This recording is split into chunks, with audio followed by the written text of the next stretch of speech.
আজকে আমি ভাজি করবো। এই দেখেন ফুলকপি আর আলু দিয়ে একটা ভাজি ছিল। এই কড়াইতে গেছি, আমি তেল দিয়ে দিলাম।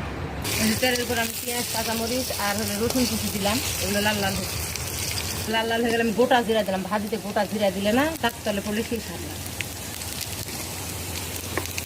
তখন আমি ভাজিগুলো ঢেলে দিলাম। ভাজিতে এখন আমি গুঁড়া মশলা দিয়ে দেবো। হলুদের গুঁড়া, লবণের গুঁড়া, জিরার গুঁড়া, ধনিয়ার গুঁড়া আর অল্প একটু আদা রসুন বাটা আর লবণ।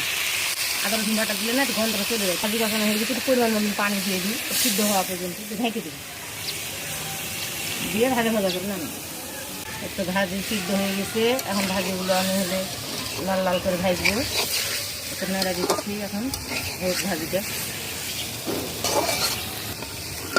এই তো হয়ে গেল গরম গরম ফুলকপির ভাজি। দেখো লাল লাল হয়েছে না? চুলাতে ভাজি করলে কিন্তু খেয়ে মজা হয়। কালার